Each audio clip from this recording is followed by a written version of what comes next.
창세기 39장 19절에서 23절 말씀. 그의 주인이 자기 아내가 자기에게 이르기를 당신의 종이 내게 이같이 행하였다. 하는 말을 듣고 심히 노한지라. 이에 요셉의 주인이 그를 잡아 옥에 가두니 그 옥은 왕의 죄수를 가두는 곳이었더라. 요셉이 옥에 갇혔으나 여호와께서 요셉과 함께 하시고 그에게 인자를 더하사 간수장에게 은혜를 받게 하시매 간수장이 옥중 죄수를 다 요셉의 손에 맡김으로 그 재반 사물을 요셉이 처리하고 간수장은 그의 손에 맡긴 것을 무엇이든지 살펴보지 아니하였으니 이는 여호와께서 요셉과 함께 하심이라. 여호와께서 그를 범사에 형통하게 하셨더라. 오늘 하나님께 예배로 승리하게 하시고 또 예배 자리에서 저와 여러분을 불러주셔서 이렇게 주일 예배 또 여러 어려운 상황과 또 어려운 압력 속에서도 우리가 믿음의 행위를 계속할 수 있게 하신 하나님 앞에 감사드리고요. 저와 여러분에게 하나님께서 오늘 주시는 복들이 많아지기를 원하고 여러분의 삶 가운데 계획한 모든 것들이 오늘 전해지는 말씀을 통해서 여러분들에게 도움이 되고 또 저와 여러분의 삶을 변화시키는 좋은 조건이 되기를 주님의 이름으로 축복합니다. 우리 지난주에 이어서 계속 시험에 관한 이야기를 오늘 좀 다루고 싶은데요. 지난주에 이 시험이라고 하는 우리의 삶의 시험이 왜 필요한지에 대해서 시험의 원리 또 원칙 또 시험의 그 정의에 대해서 우리가 좀 살펴봤고 오늘은 그 시험이 우리를 어떻게 세우시는가 시험들이 우리 삶에 주어지는 시험들이 어떻게 우리를 성장시키는가 그런 면에서 오늘 말씀을 한번 나누기를 원합니다. 오늘 제목은 나를 더욱 성장케 하는 시험들. 한번 따라합시다. 나를 더욱 성장케 하는 시험들. 오늘 이 창세기 39장의 이 스토리는 여러분 잘 알고 있는 스토리인데요. 요셉의 억울한 투옥에 관한 말씀입니다. 이 사람이 가지고 있었던 억울한 내용은 그 요셉에게 사실 해당되고 우리들에겐 그렇게 크게 해당되지 않는 내용이죠. 그럼에도 불구하고 억울한 면에 있어서는 우리의 삶의 영역에서는 참 많은 일들이 우리에게 다가온다는 것이죠. 억울함이라고 하는 것은 내가 의도한 것과 다르게 의도하지 않게 우리에게 다가오는 것이고 그 상황은 우리 삶에 어쩌면 심각한 문제를 가져올 수 있는 거예요. 특별히 삶을 살다 보면 내가 원했던 계획대로 세워지지 않고 또 내가 원하지 않았던 일들이 누군가에 의해서 억울하게 다가왔을 때 우리는 감정적으로 또 여러 가지 정신적으로 우리는 큰 피해를 보게 되는 것입니다. 19절의 말씀을 한번 보시겠습니다. 그의 주인이 자기 아내가 자기에게 이르기를 자신의 종이 내게 이같이 행하였다 하는 말을 듣고 심히 노한지라. 우선 요셉을 돕고 요셉을 인정했던 주인이 돌변하는 사건이죠. 주인이 화를 자극하는 결정적인 요소가 뭐냐면 여기선 말이에요. 말을 듣고 19절에 보면 그의 주인이 자기 아내가 주인은 보디발 장군을 얘기하죠. 누구의 말을 들어요? 자기 아내. 덮어놓고 여러분 성경이 우리에게 보여주고 있는 여러 가지 위기 가운데 그 위기의 단초가 여성의 말이라고 하는 데 주목해야 될 것 같아요. 아내의 말을 듣고 열받아 했다. 이거 굉장히 중요한 거예요. 아내의 말. 따라합시다. 말만 조심해도 실수하지 않는다. 우리 특별히 이게 보디발 아내니까 아내들만 좀 얘기해 봅시다. 아내들만 고백해 봅시다. 말을 조심합시다. 뭐 아내도 괜찮아요.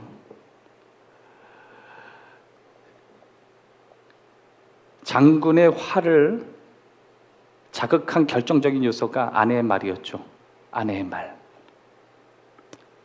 한쪽 말만 들은 또 보디발은 실수를 하게 돼요. 우린 요셉을 잘 알아요. 일단 보디발은 요셉이 어떤 사람인지 잘 알았어요. 왜냐하면 요셉이 비록 노예였지만 그의 스피릿 자체는 노예가 아니라는 걸 잘 알고 있었어요. 그때 아무래도 사람은 선입견이 있는지 너는 딱 노예였어. 아마 그런 스피릿을 가지고 있었던 것 같아요. 근데 그것을 자극시켰던 게 뭐예요? 그 아내의 말.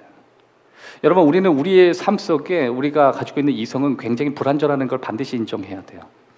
우리는 한쪽의 말만 듣고도 얼마든지 실수할 수 있는 존재죠. 여기에서 사실은 좀 감정을 내려놓고 한쪽의 말이 아니라 양쪽의 말을 들어보면 충분히 납득할 수 있었을 텐데, 보디발 장군은 자신의 아내의 말만 듣고 심각한 결정을 하게 되죠. 그래서 여러분, 이 보디발 장군이라고 하는 사람이 등장하게 될 때 좋은 면보다 사실 안타깝다는 면이 있죠. 왜 그러냐면 이미 요셉이라고 하는 사람을 알아보는 그런 놀라운 인사이트가 있는 반면에 이렇게 아내의 말 한마디에 분노할 만큼 가벼움의 사람이었다라는 것을 우리가 또 점검할 수 있어요. 여러분, 신앙생활을 하는 데 있어서 한쪽 말만 듣는 것, 이 쏠림 현상, 이거 굉장히 위험한 거죠. 그럼에도 불구하고 20절에 보면 이에 요셉의 주인이 그를 잡아 옥에 가두니 그 옥은 왕의 죄수를 가두는 곳이었더라. 그러니까 주인이 19절과 20절에 이 행간의 의미가 있어요. 뭐냐면 19절에 심히 노했죠. 심히 노한 다음에 대부분 노예를 죽입니다. 그런데 옥에 가뒀다는 건 이 19절과 20절 사이에 잠깐의 쉼이 있었던 거예요. 잠깐 쉼을 가져보니까 본인이 생각할 때는 요셉은 그런 사람 아니거든. 그래서 죽이지 않고 옥에 가두는 방법을 선택한 거예요. 그런 거 보면은 이미 후회한 것이 늦어버렸죠. 자신의 아내의 그 가벼움의 말을 듣고 가볍게 행동하고 이미 가볍게 말을 해 결정하는 이것 때문에 지금 상황이 굉장히 어렵게 돌아가고 있다라고 하는 것입니다. 하지만 여러분, 우리가 이 본문을 통해서 알 수 있는 주된 내용 가운데 하나는 요셉이 옥에 갇힌 것은 애굽의 총리가 되기 위한, 그가 애굽의 총리가 되기 위해서 하나님이 이루신 그 과정 가운데 하나죠. 이걸 바로 섭리라고 하는 거예요. 여기까지 우리의 사고가 미치지 못해요. 여기까지 우리의 이성이 따라갈 수가 없는 거죠.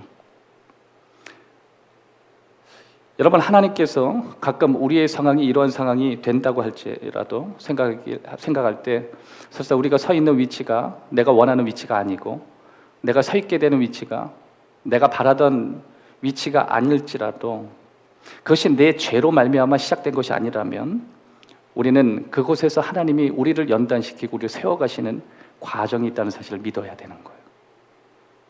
그것이 내 죄로 인해서 시작된 것이 아니라면 우린 충분히 이 과정 속에 하나님이 일하고 계심을 우린 인정하고 그렇게 나아가는 것 뿐만 아니라 우리를 더 연단시키고 또 그 속에 우리를 세우시고자 원하시는 하나님의 계획이 있다는 사실을 믿는 것, 이것이 오늘 본문 여러분과 함께 나누기를 원하는 우리를 성장시키는 시험의 주된 메시지인 것입니다. 여러분, PTSD라고 하는 혹시 약어를 아세요? PTSD. 아마 이 약자인데 PTSD 많이 들어봤는데 제가 이렇게 설명하면 아마 이해를 쉽게 하실 거예요. 외상 스트레스 장애. 그건 좀 기억나시나요? 네. 한동안 우리나라의 아주대학병원에서 이런 시설에 대해서 나라에서 많은 투자를 했죠. 외적인 상처를 받으면 내면에 스트레스가 생기고 장애가 생긴다. 그래서 PTSD의 마지막 D가 디스오더예요. 작동이 안 된다, 그거예요. 그의 인격, 그의 감정, 그의 생각 뿐만 아니라 그가 가지고 있는 맺어가는 관계들이 다 엉망이 된다는 거죠. 그래서 PTSD는 언제나 수술 이후에 또 외과적인 어려움을 갖거나 아니면 내면적인 큰 문제를 부딪혔을 때 PTSD 치료를 꼭 받아요. 외상 후 스트레스 장애. 근데 우리는 트라우마에 대해서 이렇게 스트레스 장애에 대해서는 알고 있는데 동일하게 PTG라고 하는 건 잘 몰라요. 혹시 여러분이 들어보셨는지 모르겠어요.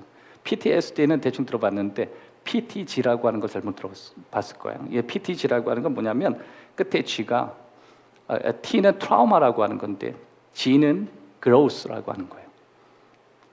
외적인 상처를 받고 난 이후에 트라우마로 가는 게 아니라 성장으로 간다.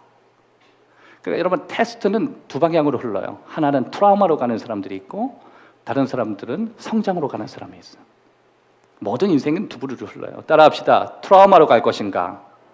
성장으로 갈 것인가? 여러분, 상처를 받는다고 사람이 감정이나 관계나 다 깨지는 거 아니에요.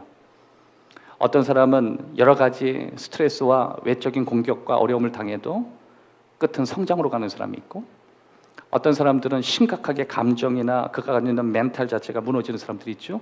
그게 바로 트라우마라고 하는 거예요. 오늘 전역적으로 요셉의 모습은 PTG의 모습이에요. 그런 트라우마로 가지 않고 오히려 성장으로 갔어요. 저와 여러분이 그런 삶이 되기를 바라요. 여러분, 인생은 두 종류밖에 없어요. 성장하는 과정 속에 상처를 받고 트라우마 있는 인생으로 간다든지, 아니면 상처를 받지만 성장으로 간다든지. 그러니까 인생 자체가 상처예요. 만나면 만날수록 상처고, 왜냐하면 나와 다른 사람을 만나는 거기 때문에 나와 다른 결을 만난다는 것은 스크래치가 일어난다는 거예요.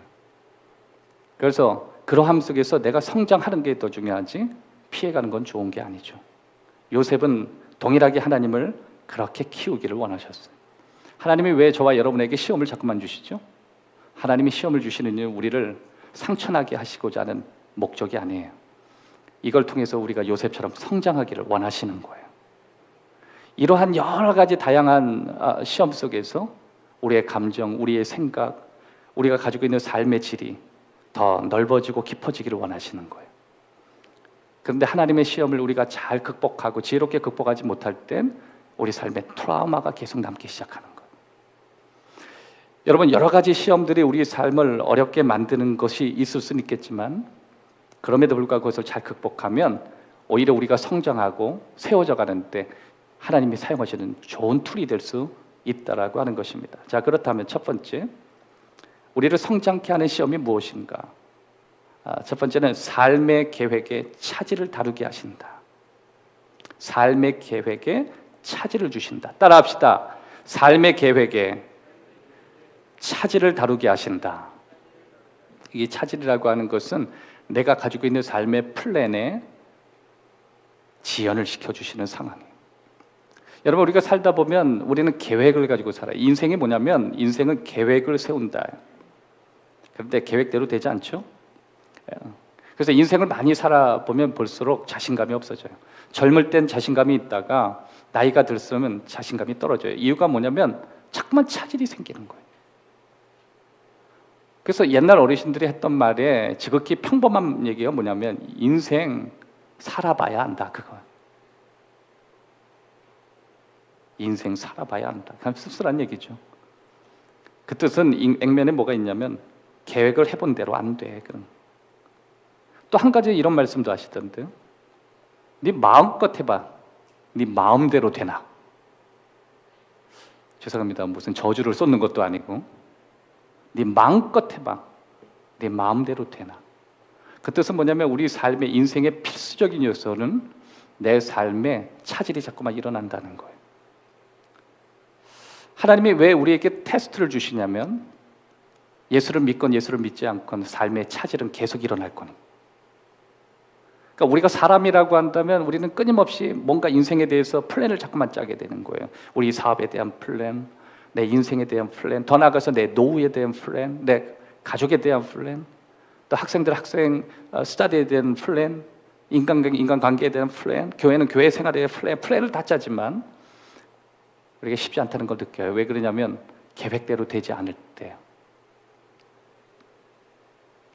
19절로 다시 돌아가면 그 주인이 자기 아내가 자기에게 이르기를 당신의 종이 내게 이같이 행하였단 말을 듣고 심히 노하였는지. 여기에 갑자기 주인과 요셉의 관계에서 주인의 아내가 등장해요. 요셉이 생각하지도 못했어요. 여러분, 언제나 우리 삶의 시험거리 요소는요, 내가 생각하지 않는 데에서 찾아와요. 우리는 완전하기도 완벽하지도 않기 때문에 우리에게 찾아오는 그 요소의 시험에 대해서는 우리는 어떻게 준비할 수가 없습니다. 그랬더니 갑자기 주인이 돌변하죠. 그 좋았던 관계가 갑자기 적대적인 관계가 되기 시작해요. 20절로 돌아가면 요셉이 드디어 주인의 손에 이끌려서 감옥에 가둬지게 됩니다. 이거는 그가 상상도 하지 않았던 것, 그가 원했던 장소도 아니에요. 따라합시다. 그가 원하지도 않았다. 그가 원하지 않는 장소에 서 있고, 그가 원하지 않는 시간에 서 있고, 그가 원하지 않는 사람들 앞에 서게 됐어요. 우리는 이것을 우리 삶의 차질이라고 부르는 거예요. 사람은 누구나 자기의 꿈을 발견하고 또 성취하기를 원하거든요. 그러나 하나님이 저와 여러분의 꿈을 또 도우시는 분이세요. 그러나 동시에 하나님은 우리의 꿈을 이루는 과정 안에 우리에게 솔직하게 하시는 이야기가 있어요. 그게 바로 창세기 38장에서 50장까지 요셉을 통해서 우리에게 주는 메시지예요. 너의 삶에 네가 원하는 것만큼 너는 치러야 될 정직한 대가가 있다는 거예요. 여러분, 저는 저와 여러분들이 뭐 믿으면 무조건 다 잘 될 것이죠, 그렇게 얘기하고 싶지 않아요. 여러분이 교회 생활만 열심히 하면 여러분의 모든 것이 해결될 거라고 저는 그렇게 얘기하고 싶지 않아요. 오히려 여러분들이 가치 있는 일에 집중하면 할수록 저와 여러분이 치러야 될 대가들이 있을 수 있다고 전 말하고 싶어요. 그럼에도 불구하고 우리는 선택할 수 있어요. 트라우마로 갈 것인지 아니면 이걸 통해서 내가 성숙하고 성장할 것인지 우리는 매 순간 선택해요. 하나님은 요셉에게 그 선택까지 맡기셨어요. 요셉은 이 순간 50장에 들어가면 요셉은 내가 그 보디발의 아내 때문에 이렇게 가지 않았어요. 그 사건으로 인하여 내가 오늘 이 자리에 서게 되었다.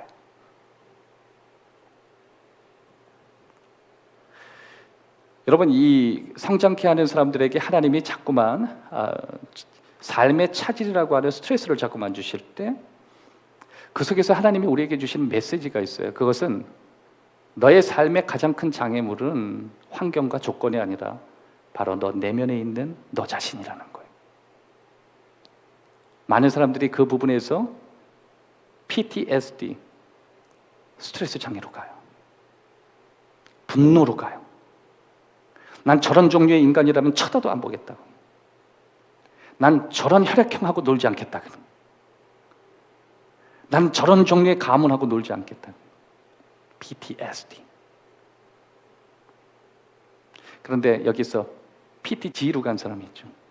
오히려 외상 트라우마 그로스라고 하는, 내가 이런 트라우마가 있지만 오히려 내가 성장케 된다. 이걸로 인하여 더 성장했다. 그 아픔 때문에 난 더 깊어졌다. 그 사건 때문에 내가 더 세워졌다. 그때 그 실패 때문에, 정확히 말하면 그 덕에, 그 사람 덕에 내가 주님 앞에 더 가까이 갑니다. 그 사건 덕에 내가 오늘 이곳에 서 있었다. 그래서 여러분, 부정적인 사람일수록 때문이라는 걸 많이 써요. PTSD를 증후를 강하게 가지고 있는 사람들은 자꾸만 뭐 때문에, 뭐 부모 때문에, 어릴 때부터 연습을 자꾸만 하는 친구들이 있어요. 누구 때문에? 그 핑계죠. 반면에 긍정적으로 사는 사람들은 PTG를 갖고 살아요. 그 덕분에, 부모님이 그렇게라도 도와줬기 때문에, 내 삶이 그런 사건을 만났기 때문에 그 덕에 내가 여기까지 왔다, 그거예요. 사랑하는 여러분, 저와 여러분이 이 자리까지 있게 될 때 내 인생을 이끌어갔던 게 때문인지 덕분인지를 우리는 선택해야 돼요. 요셉은 선택했어요. 덕분에였어요.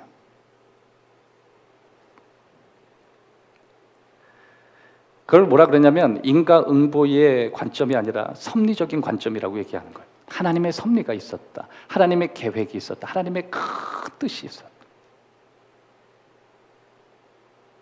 여러분, 우리들은 하나님의 섭리를 믿는 사람들이에요. 여기까지 오게 된 하나님의 섭리가 있는 거예요. 하나님의 도우심이 있는 거예요. 이런 사람들에게 인생의 가시가 아니죠. 여러분, 삶의 가시가 독이 되는 사람이 있고 득이 되는 사람이 있어요. 독과 득은 달라요. 비슷한데 달라요. 요셉은 본인의 삶 가운데 삶의 차질이 독이 아니라 득이 됐어요. 내 인생의 고통과 어려움이 독이 되지 않고 득이 됐어요.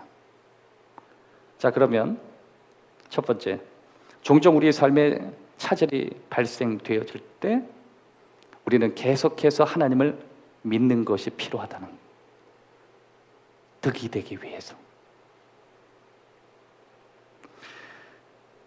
21절부터 23절까지 보겠습니다. 여호와께서 요셉과 함께 하시고 그에게 인자를 더하사 은혜를 받게 하시매. 여호와께서 요셉과 함께 하시고. 여러분, 우리는 삶에 차질이 생길 때 제일 먼저 무엇을 포기할 수 있냐면 하나님을 더 이상 믿지 않기로 하는 거예요. 요셉은 이 순간에 뭘 계속 추구하기로 결정하냐면 하나님을 계속 믿기로 한 거예요. 이런 상황 속에서 난 하나님을 계속 믿을 것인가? 끊임없이 내 삶에 압력이 다가오는 거예요. 너 이래도 믿어? 그래도 너를 사랑한다고 믿어? 하나님이 그래도 너의 가정을 세울 거라고 믿어? 하나님이 그럼에도 불구하고 너를 지금까지 인도하셨는데 앞으로 인도할 거라고 그래도 믿겠어? 요셉은 예스예요. 그래도 믿겠다고 해요. 그래도 믿기로 그는 결정했어요. 그래서 그의 삶에는 뭐가 펼쳐지기 시작하냐면 섭리가 펼쳐지기 시작해요. 여러분, 오늘 이 39장은 요셉에게 있어서 두 개의 큰 장소를 배경으로 하고 있어요. 하나는 1절에서 19절까지 보디발 장군의 집을 배경으로 하고 있고 21절에서 23절에 보면 요셉이 이후에 가지고 있는 감옥의 배경이에요. 그러니까 요셉의 생활권이 전부예요. 그러니까 저와 여러분의 생활권과 다르지 않죠. 우리 삶에 크게 두 개의 생활권을 나눈다면 직장 생활과 우리 가족 비슷한 거예요. 요셉도 다르지 않았죠. 그런데 하나는 요셉에게 있어서 치명적으로 굉장히 어려운 곳이었어요. 그게 어디냐면 오늘 본문의 21절에서 23절 감옥이라고 하는 거예요. 그건 원하지 않는 환경이에요. 원하지 않는 시간에 거기에 서 있는 거예요. 그런데 최악에 있는 조건이나 그래도 최선에 있는 환경, 이 두 가지를 우리에게 보여주면서 동일하게 같은 단어를 쓰고 있는데 모두가 뭐라고 나와 있냐면 여호와께서예요. 여호와께서. 최악의 순간에도 여호와께서. 최선의 순간에도 여호와께서.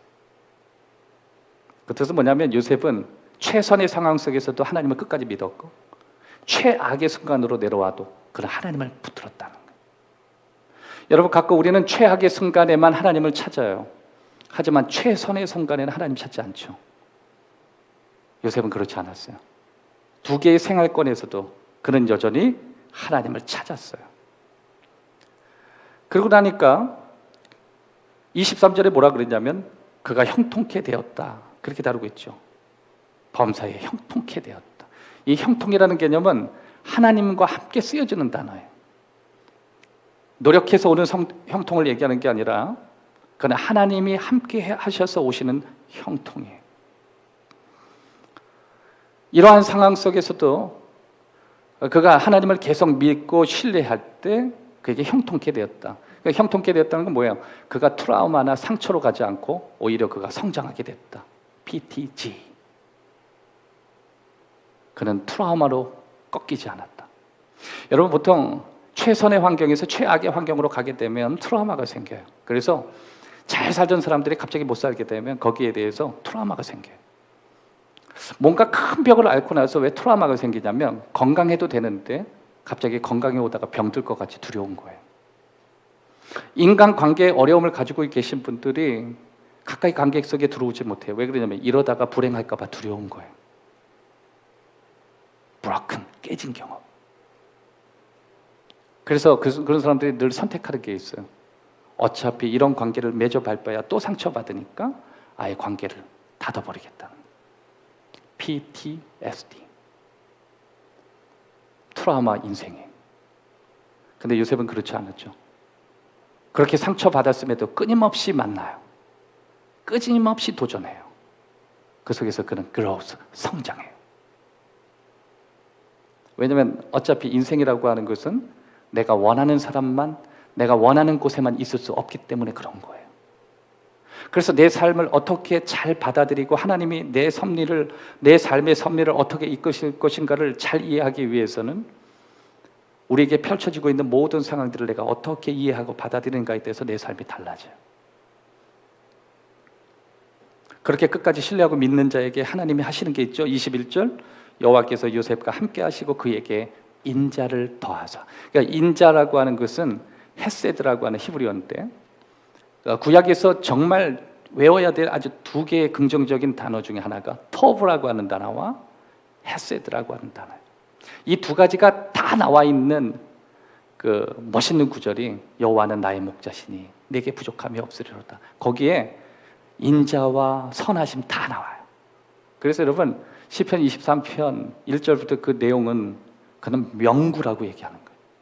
왜 그러냐면 구약에서 하나님에 대해서 표현하는 터브라고 하는 선하심과 그리고 인자심이라고 하는 헤세드를 다 집어넣고 있어요. 다윗은 그런 사람이었다고 하는. 그런데 요셉도 하나님께서 이렇게 얘기하는 거예요. 그가 이러한 상황 속에서도 하나님을 끝까지 신뢰했더니 하나님의 선하심이 그와 함께 하셨다. 여러분, 저와 여러분들이 이런 상황에서 하나님을 더 이상 믿지 않기로 할 때 저와 여러분이 누리고 있는 삶을 하나님이 방해하거나 빼앗는 분이 아니세요. 하지만 중요한 내용 하나가 있어요. 더 이상 여러분이 하나님을 믿지 않는 삶으로 선회할 때 여러분은 여러분의 인생만 사셔야 돼요. 여러분에게 섭리는 없어져요. 여러분, 하나님께서는 하나님의 자녀들을 사랑하셔요. 하지만 하나님을 향하고 하나님을 신뢰하는 그 사람들의 삶의 배후 속에서 일하셔요.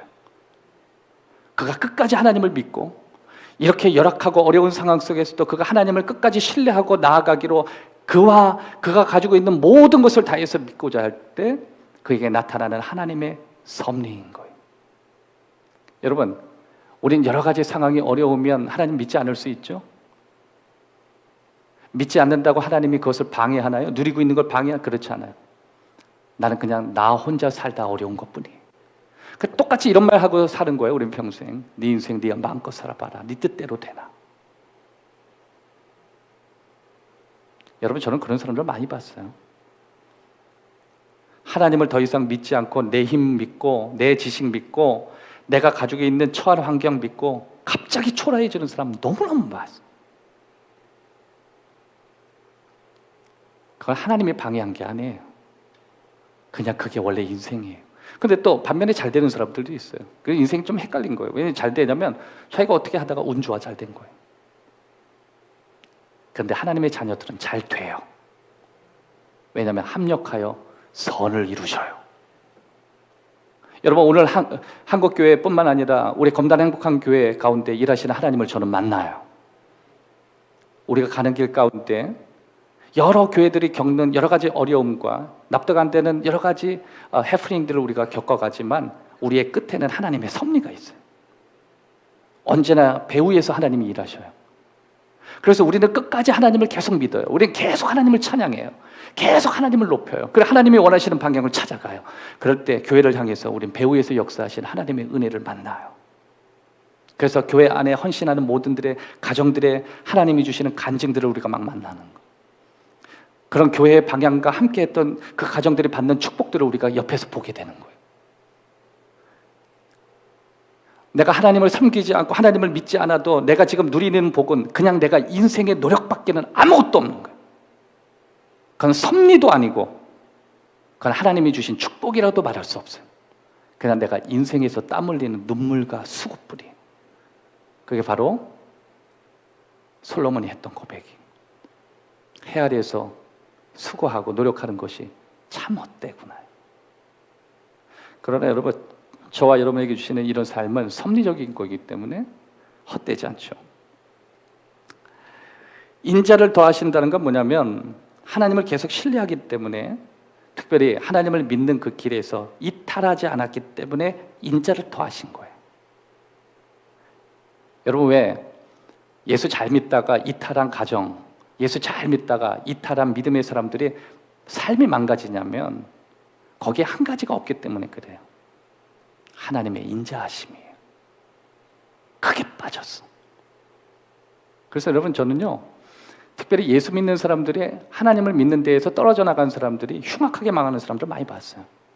그 끝이. 그게 왜 그러냐면, 물론 아닌 사람도 있어요. 아닌 사람도 있어요. 뭐 편하게 사는 사람도 있는데 제가 볼 때는 정말 많은 사람들이 끝이 흉악하더라고요. 이유가 뭐냐면 그게 인생인 거예요. 인생은요, 마치 얼음 위에서 열심히 달리는 것처럼 불안불안한 거예요. 조금만 잘못하면 그냥 휩쓸려서 넘어지는 거예요.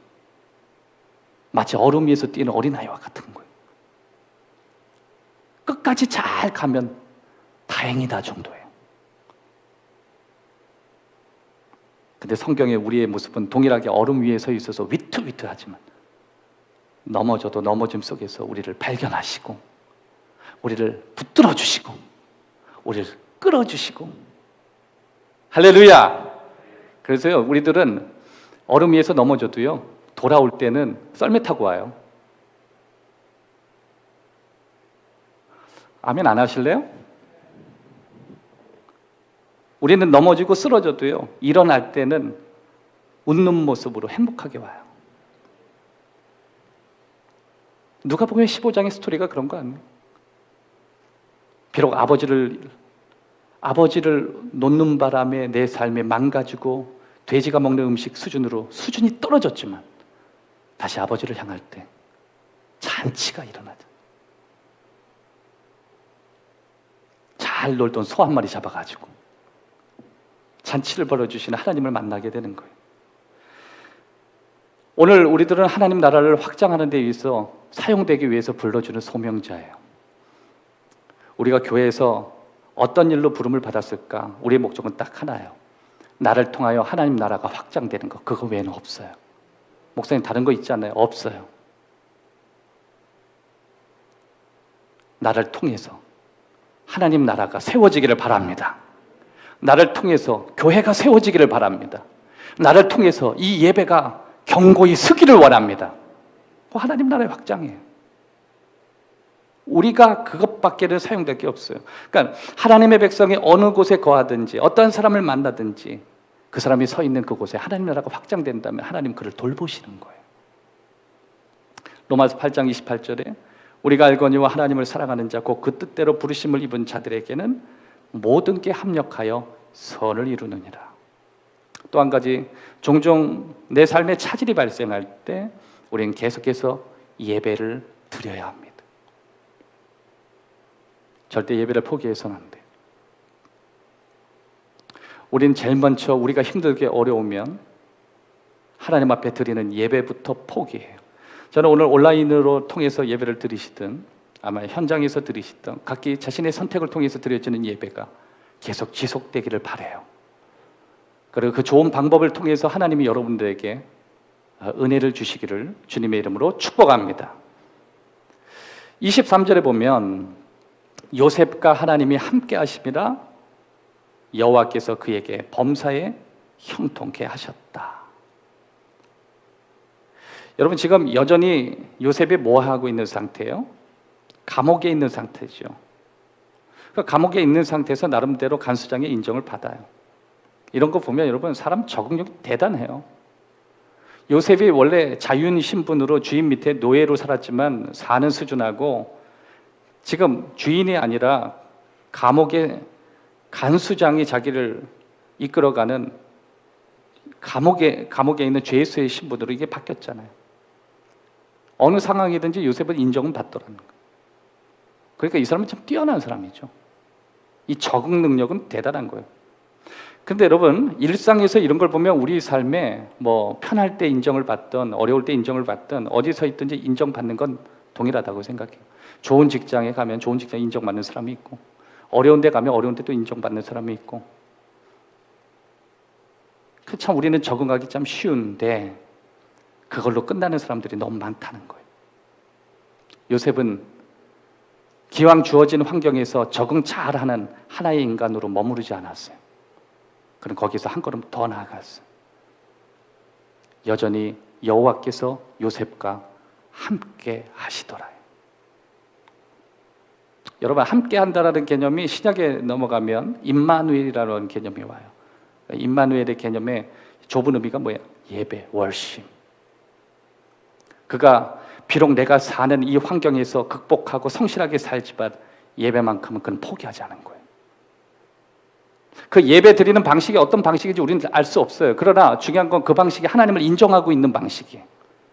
하나님이 그가 드리는 예배 형식을 인정하고 계셔요. 여러분 저는 여러분이 현장에 드리든 가정에 드리든 그건 상관없어요. 그러나 저와 여러분이 인정하는 게 아니라 하나님이 인정하지 않는다면 그건 의미가 없는 거예요. 요셉은 갇혀 있었지만 하나님이 인정하시는 예배를 드렸습니다. 여러분, 가정에서 예배 드린다는 게 사실 위험해요. 가정에서 예배를 드리고 훌륭하게 드릴 수 있는 정도의 영성이면 어디를 가도 부족하고 걱정 안 되는 영성. 근데 우리는 참 부족하기 때문에 참 이 코로나가 빨리 없어지기를 바라요. 특별히 우리 어린 친구들, 여러분 가정 그 자녀들 예배 드리지 않고 집에서 TV 보고, 그 지난번에 노요한 전사님이 그러더라고요. 예배를 켰다고. 야, 참 올해 가장 큰 명언이었죠. 예배를 키는 거예요, 드리는 거예요. 예배는 키는 게 아니에요, 드리는 거예요. 요셉은 그 상황에서 예배를 드렸어요. 여러분, 우리 삶의 계획이 자꾸 어긋나면 사람들은요, 자신의 믿음이 자꾸 드러납니다. 예배부터 포기해요. 너무 잘 나가게 하니까 예배를 안 드려요. 근데 여러분, 이런 게 있습니다. 저와 여러분이 너무 잘 나가는 게 그냥 순수하게 노력으로만 잘 되면 오케이, 괜찮아요. 하나님은 절대로 여러분을 방해하지 않아요. 하지만 그냥 여러분 스스로가 노력해서 사셔야 돼요. 그런데 만약에 저와 여러분들이 지금 여기까지 온 것이 하나님의 은혜와 하나님의 선물로 여기까지 왔다면 그 순간 공급은 끊어져요. 그래서 우리가 예배를 포기하지 말아야 될 가장 큰 이유예요. 마치 파이프관에 물이 공급이 끊어지면 그것을 통해서 물을 맞이했던 집안의 여러 문제들이 끊어지는 것처럼, 여러분 이번에 동파 됐을 때 얼마나 힘들었어요. 저희 가정에도 동파가 돼가지고 세상에 막 뜨거운 거 스팀 가지고 녹이고, 하여튼 대단했어요. 저만 그런 게 아니라 뭐 윗집 아랫집 뭐 주변에 동파돼서, 그 이유가 뭐냐면 뜨거운 물이 안 나오니까. 찬물은 나오는 뜨거운 물이 안. 제가 그 샤워하다가 세상 말로 죽는 줄 알았어요. 여러분, 찬물에 머리 감아 보셨어요? 세상에, 제 머리가요 떨어져 나가는 줄 알았어요. 제가 그 경험을 요 근래 해봤는데, 계곡물에 머리 담그고 10분 있기, 그런 느낌이었어요. 사랑하는 여러분, 우리가 하나님의 은혜를 벗어나는 순간, 하나님께 예배를 포기하는 순간 마치 그렇게 차가운 인생을 살게 돼요. 그래서 우리는 어려워도 눈물을 흘리면서도 예배를 포기할 수가 없는 거예요. 왜냐하면 선을 이루시는 하나님의 합력이 우리와 함께 하시기 때문에 그래요. 여전히 그는 인정받는 일상의 모습으로 머무르지 않아요. 계속해서 예배로 나가요. 상황이 어려우면 어려울수록, 힘들면 힘들수록 예배만큼은 놓지 않아요. 왜냐하면 그것이 하나님과 나의 섭리를 이어주는 가장 중요하기 때문에 그래요. 또 한 가지, 종종 내 삶에 차질이 발생할 때 우린 계속해서 하나님이 우리를 사용하시도록 우리를 열어드려야 돼요. 22절 다시 돌아가겠습니다. 간수장이 옥중 죄수를 다 요셉의 손에 맡김으로. 여러분, 여기에서 요셉이 빈정상하지 않았죠? 여러분 어떻게 생각하세요? 여러분의 입장에서 요셉이라면 간수장 따위가 나에게 지금 죄수들의 장부를 쓰라고 하는 게 이게 받아들여질까? 그는 무엇을 했어요? 국가의 2인자의 창고를 했던 거의 총무의 사람이었어요. 그러니까 뭐 굳이 청와대로 말하면 서기관급 되는 거죠. 이런 사람이 갑자기 죄인이 된 것도 억울한데 거기서 뭘 하게 되냐면 옥중에 있는 죄수들의 삶을 관할하는 일이었어요. 여러분, 이때 제일 먼저 나타나는 현상은요, 사람이 빈정상하는 거. 여러분, 이런 사람들이 있습니다. 내 마음의 감정 상태가 빈정상하거나 뭐 문제에 생기면 하던 걸 다 스톱시키는 사람이에요. 더 이상 하나님이 그에게 일을 할 수 없는 사람. 그리고 그런 사람들은 하나님이 나를 통해서 무슨 일을 할지 더 이상 앞으로 갈 수 없는 사람들. 그냥 거기에 머물러 있어요. 여러분, 지금 요셉의 입장을 우리가 생각하면 충분히 이해가 되죠. 여기 무슨 하나님이 있어요? 여러분, 하나님 대신 지금 누가 서 있냐면 간수장이 서 있어요. 여러분, 저와 여러분의 삶에 하나님이라는 존재가 눈앞에서 마치 투명하게 딱 보이면 우리가 신앙생활 하는데 아무것도 어렵지 않겠지만 어쩔 때는 악덕업주가 앞에 있을 수 있고 어쩔 때는 내 인생에 크게 해를 줄 만한 사람이 앞에 서 있을 수도 있고. 간수장은 누구예요? 감옥에 끌려오는 노예에게 매질을 했던, 나에게 상처 줬던 사람들이에요. 그런 사람들 앞에서 그 사람이 맡겨주는 그 일을 한다는 거 안 해도 상관없어요. 그러나 그는 그에게 맡겨주는 일을 전부 해요. 처음엔 그를 시험하기 위해서 작은 일을 줬을 거예요. 그래도 요셉은 해요. 그리고 점점 큰 일을 맡겨줘요. 이게 나에게 무슨 의미가 있겠는가, 이 판국에 내게 무슨 도움이 되겠는가, 그래도 해요. 왜냐하면 앞에 있는 그 사람을 보는 게 아니라 그 위에 계신 하나님을 보았기 때문에.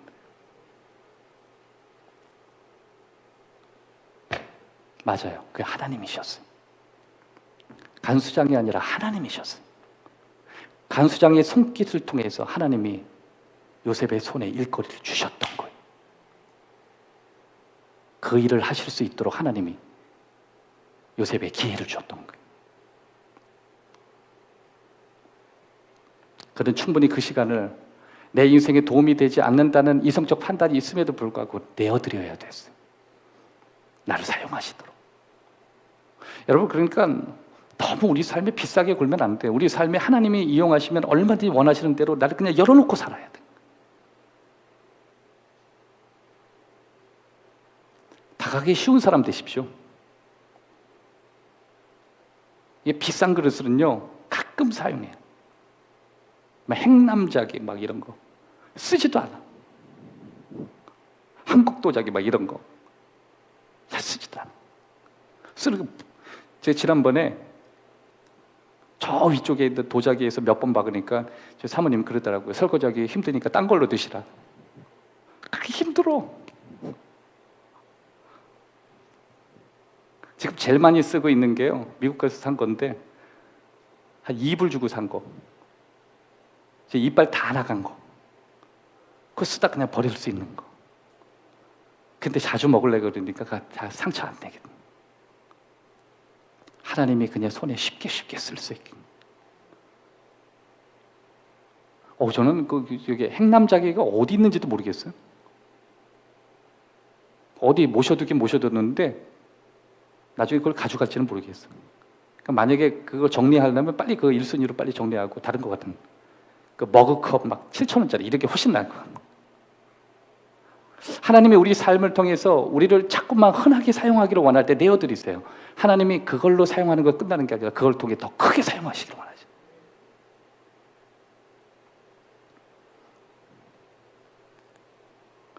하나님이 나를 사용하실 수 있는 통로가 열렸다. 그게 바로 형통이에요. 하나님이 나를 사용하시고 계시다. 이게 형통이에요. 하나님과 내가 함께 일한다. 이게 형통이에요. 가끔 여러분 우리의 삶이 제자리 걸음인 것 같죠? 아무리 애를 써도 나아지는 것 같지 않죠? 그걸 내가 그렇게 보일 때 그래도 우리의 삶을 하나님이 사용하도록 내어드려야 돼요.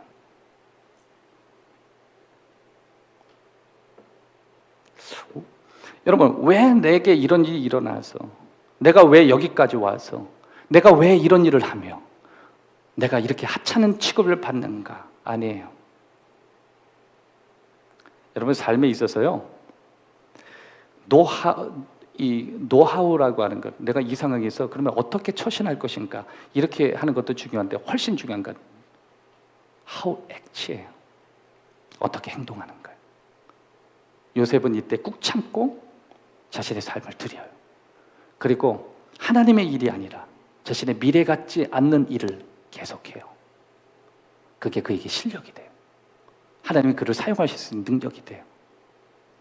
여러분, 이게 공부 잘하는 사람들이 특징이 뭐냐면, 공부했던 사람들 왜 공부를 잘하냐면, 공부는요 무의미하게 보여주는 구간이 지나가요. 그러니까 의미가 없는 구간이 쭉 이렇게 지나가요. 그러다가 어느 순간에서 의미 있는 구간이 지나갈 때 그때야 깨달음이 와요. 그걸 임계점이라고 해요. 임계점.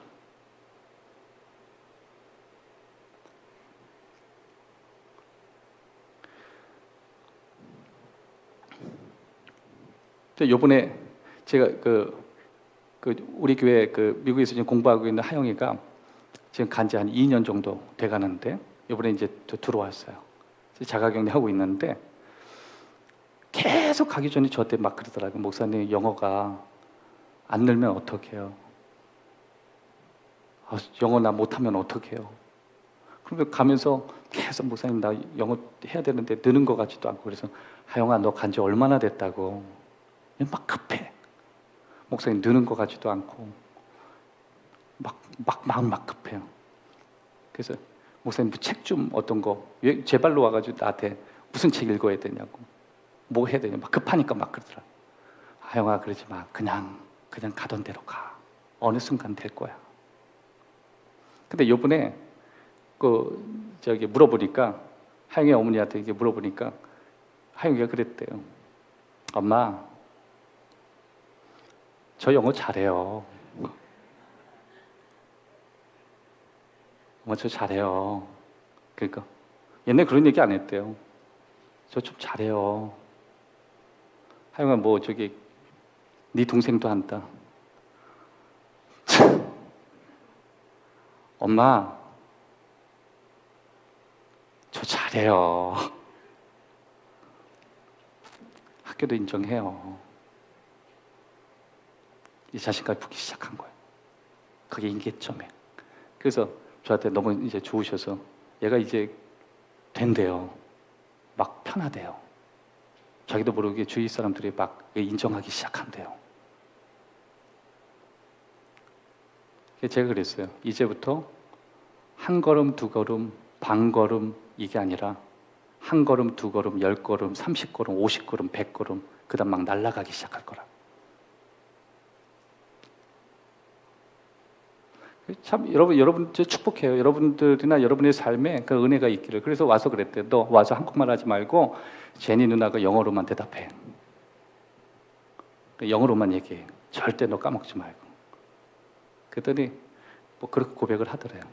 아마 여러분의 삶에 그런 일이 많이 일어날 거라고 저는 생각을 하는데, 하나님이 계속 우리를 사용하시고, 우리 은사를 사용하시고, 우리 자녀들을 사용하시고, 우리 가정들을 사용하시고, 사업장을 사용하시고, 교회 사용하시고, 처음에는 앞으로 가는 것 같지 않은데 어느 순간 그게 30배, 60배, 100배로 막 올라가는 거예요. 그 임계점까지가 힘든 거예요. 많은 사람들이 그래서 축복의 맛만 보고 경험 못해요. 여러분, 하나님의 교회를 섬기고 하나님의 섭리를 만나기까지 우리의 걸음이 얼마나 지루할 건지 생각을 해보셨어요? 내가 무언가 하나님의 영광을 위해서 쓰임받을 때, 하나님의 섭리와 내가 만나기까지 그 원을 돌아서 나를 찾아올 때 얼마나 지겨울 건지 생각을 해보셨어요? 뭔가 파라다이스처럼 느껴지고 막 왕궁에 내가 원하는 게 다 깔려있는 그 상황이 아니라,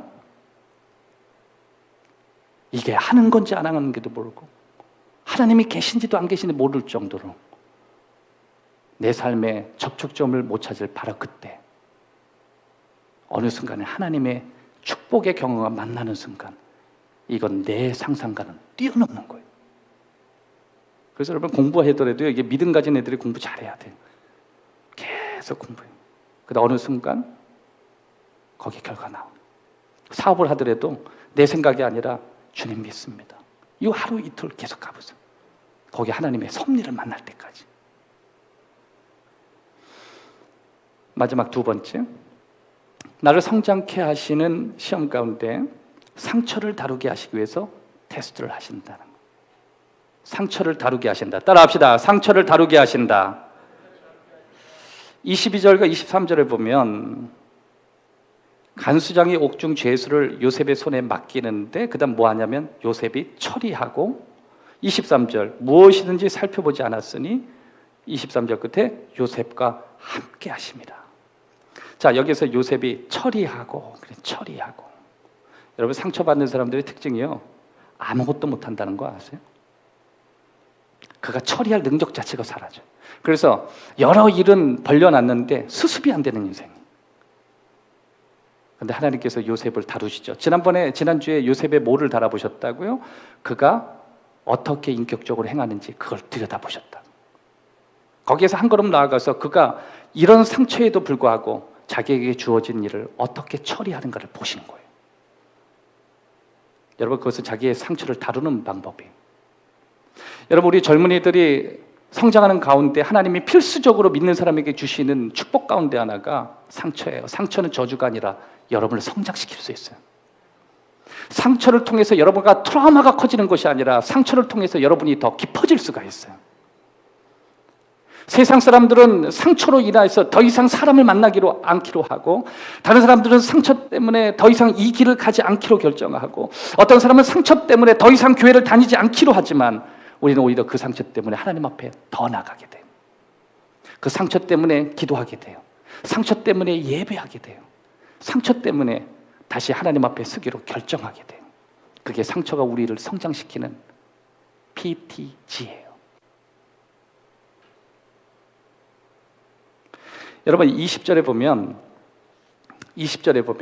이에 요셉의 주인이 그를 잡아 옥에 가두었으니 그 옥은 왕의 제수를 가두는 곳이었더라. 요셉이 옥에 갇혔으나. 여기서 반복되는 단어가 있는데 가두니, 가두는 곳, 갇혔으나. 요셉이 어떤 상태예요? 상처가 가득 찬 상태.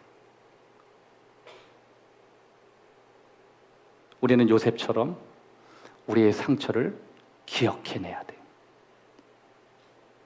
여러분 하나님께서 저와 여러분에게 상처를 주신다는 것은요, 잊고 살라는 게 아니에요. 상처를 기억해보라는 거예요. 왜냐하면 많은 사람들이 상처를 받으면 그걸 기억을 안 하려고 해요. 근데 하나님께서 지금 상처나는 단어들을 계속 반복하잖아요. 가두니, 가두는 곳, 갇혔으나. 여러분 하나님을 믿는다고 상처 안 받는 게 아니죠. 하나님을 믿는다고 시련이 없는 게 아니에요. 그런데도 불구하고 여러분, 우리는 상처를 받으면요, 우리의 마음 가운데 하나님이 주시는 기쁨과 소망을 다 잃어버려요. 그 상처 하나 때문에. 어떤 사람들은 제가 볼 때에도 행복에 필요한 조건을 다 갖췄어요. 그런데 여러분, 혹시 여러분 이런 마음 있지 않아요? 남들이 보기에는 정말 아무것도 없는 청년들에 비하면 나는 정말 많은 요소들을 가지고 있는데, 가족도 있고 차도 있고 그래도 뭐 집도 있고 먹을 수 있는 음식도 있고 내가 뭔가 할 수 있는 실력이 어느 정도 있는데 왜 항상 무엇이 부족하다고 난 느끼지?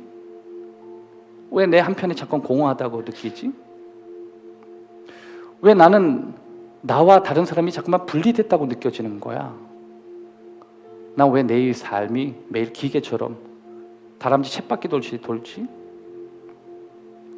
또 어디를 가면 나라고 하는 존재는 사랑받는 게 아니라 부담스러운 존재일 거야라고 왜 자꾸만 생각하는 거야? 여러분 이런 마음들이 무슨 마음인지 아세요? 그게 바로 성인 아이의 특징이에요. 여러분 지금 코로나가 여러분을 위험하게 만들어요. 여러분 뭘 위험하게 만드냐면 여러분을 어린이로 만들고 있어요. 겉은 어른인데 속에 아이가 있어. 끊임없이 아이 같은 생각을 해요. 갇히고 가둬놓고 갇혔으니. 여러분 이 코로나가 우리를 가둬놨어요.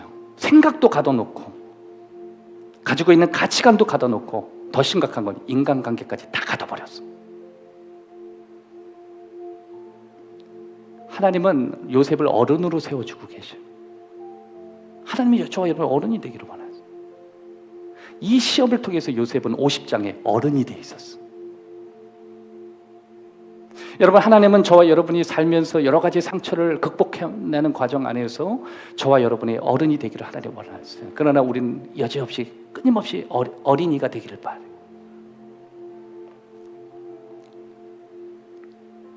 창세기 41장 50절에서 52절에 보면 특별히 51절 요셉이 그의 장남 이름을 므낫세라 하였으니 하나님이 내 모든 고난과 내 아버지의 온 집을 잊어버리게 하였다. 여러분 이게 잊어버렸다는 게 진짜 잊겠다는 게 아니라 기억한다는 거예요. 내가 받았던 상처가 무엇인지, 나를 아프게 했던 내용이 무엇인지 기억하는 거예요.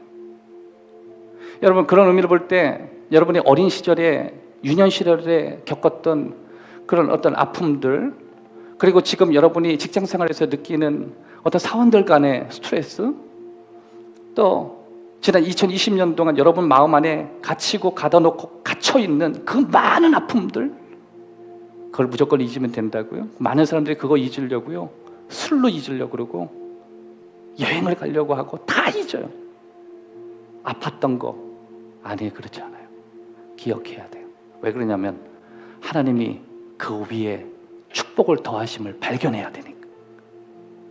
오늘 여러분의 모습이 그걸로 끝나지 않을 거기 때문에 오늘 내가 이렇게 힘들고 마음고생하는 거 이거 기억해야 한다. 여러분, 제가 개척교회 목회를 하면서 왜 내가 이렇게 웃고 다니는지 아세요? 왜 행복하게 다니는지 아세요? 담임으로 한 교회를 이끌고 섬기는 데 있어서 참 많은 스토리를 저는 기억하고 있어요. 그리고 오늘 저를 세우신 이 자리가 하나님이 한순간에 세운 게 아니라 저를 훈련시키고 나를 다듬는 하나님의 계획이 있었다는 사실을 저는 잘 알고 있어요. 그래서 오늘 그냥 하루가 행복한 거예요. 남들은 이해 못하는 여러 가지 환경, 상황, 수많은 사람이 오고 가는 가운데에서도 여전히 제 뒤에 하나님의 섭리가 함께 하셨어요. 그래서 늘 만나면 하나님의 섭리에 대해서 자랑하고 이야기해요. 그것이 여러분에게 지금 일어나고 있는 일들이에요.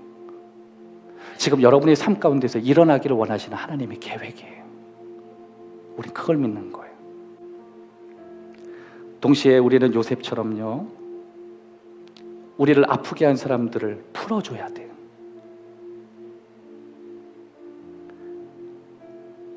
여호와께서 요셉과 함께 하시고 그에게 인자를 더하사 간수장에게 은혜를 베푸시고. 간수장 누구예요? 간접적으로 말하면 그를 아프게 하는 사람 아니에요. 그에게 뭘 입어요? 은혜를 입게 하셨다. 1차적으로 나를 아프게 하고 나를 다치게 하는 사람이 바로 앞에 있는데 그 사람을 풀어놓아 주는 거예요. 여러분, 어떤 사람들은 여러분을 아프게 하고 상처를 주는 사람들을 원수 삼는 사람입니다. 여러분, 하나님께서 제가 여기까지 살아오는 그 과정 안에 저도 길지 않은 인생을 살았지만 왜 제가 상처를 받지 않고 아프지 않고 나에게 아픔 주는 사람이 없었겠어요? 하지만 우린 거기에 집중하지 않아요. 그들을 풀어줘요. 이걸 적극적으로 얘기하면 마음속으로 용서하려고 해요. 요셉은 그렇게 했어요. 그걸 하지 않고 마음에 얼음이 있는 한 그는 PTSD, 트라우마에 잡혀요. 와, 저런 사람 또 만났네. 와, 저런 교회 또 만났네. 와, 이런 직장 또 만났네. 내 인생은 왜 이렇게 꼬이는 거야? 되는 게 없어? 피해갔더니 저런 사람 또 왔네. 아니에요. 나를 넘게 하시는 하나님의 계획이에요. 섭리예요. 올해 검단행복한 교회의 그런 섭리와 계획과 하나님의 축복, 또 여러분의 삶의 인생 속에 그게 풍성하기를 주님의 이름으로 축복합니다. 마지막으로 우리는 요셉처럼요, 하나님께서 우리의 이 상처난 마음을 다시 세우실 수 있도록 도와드려야 돼요.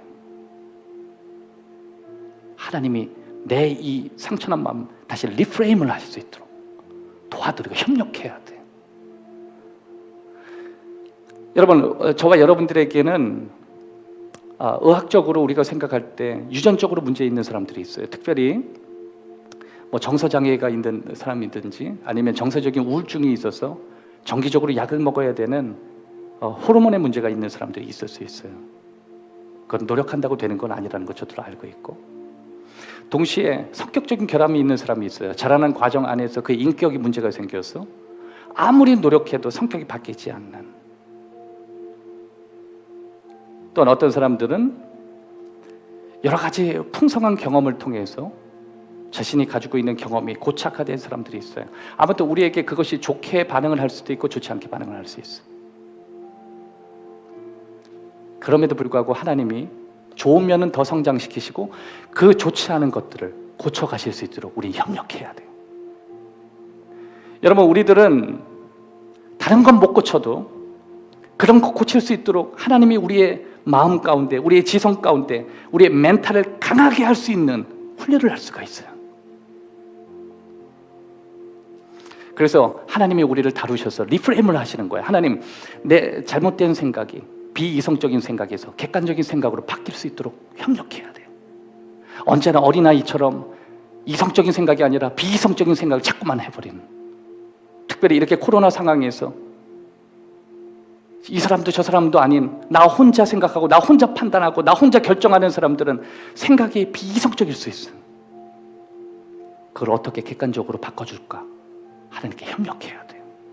고집을 부려서는 안 돼요. 그리고 내 행동을 한번 하나님께서 어떻게 바꾸실까를 우린 점검해야 돼요. 어떤 상황에서도 부정적으로 행동하지 않고 긍정적으로 행동할 것인가 고민해야 돼요. 파괴적으로 행동하지 않고 하나님이 어떻게 내 행동을 다루실 것인가 우리는 고민해야 돼. 요새 여러분 가정에서 폭력이 막 일어나는 거 아시죠? 20살 좀 넘은 젊으니까 세상에 의미 없다고 죽어버리는 세상에 멀리 갈 게 없어요. 저와 여러분의 가까운 이웃이고 동생들이고 형제들이고 다 가까이 있어. 그리고 우리의 감정이에요. 여러분의 감정이 감정에 통제되고 상처에 통제되지 않고 하나님에 의해서 통제되기를 바라요. 하나님의 말씀이 여러분의 감정을 통제하시기를 바라요. 그게 저와 여러분이 하나님이 세우시는 방식이에요. 창세기 50장 20절에 요셉은 이런 고백을 하고 끝을 내요. 당신들은 나를 해하려 하였으나 하나님은 그것으로 선으로 바꾸사 오늘 같이 많은 백성들을 구원하게 하셨도다. 기도합시다. 좋으신 아버지, 우리를 다스려 주시옵소서. 우리가 세우는 수많은 계획 속에서 내가 원하는 대로 풀리지 않을 때, 내 삶의 계획들에 차질이 일어날 때, 하나님 도저히 우리가 어떻게 행동해야 될지 잘 모를 때, 우리가 어떤 행동을 해서는 안 되고 어떤 행동을 해야 되는지 알 수 있는 지혜를 우리에게 주십시오.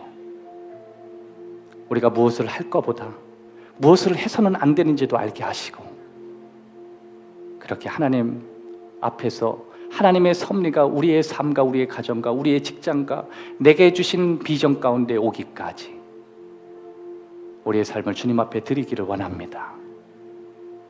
하나님, 우리의 삶에 주어진 상처들을 우리가 지혜롭게 다루기를 원합니다.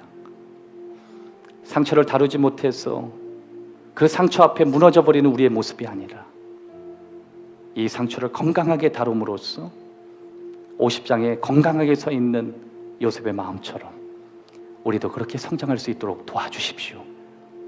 오늘 이곳에 하나님이 계심을 믿습니다. 오늘 이 말씀 가운데 각 가정이나 그리고 여기에 앉아있는 모든 가정들 가운데 그들의 마음을 만져주십시오. 그들이 하나님 앞에 서 있기를 원합니다. 그들이 하나님 앞에 깊어지기를 원합니다.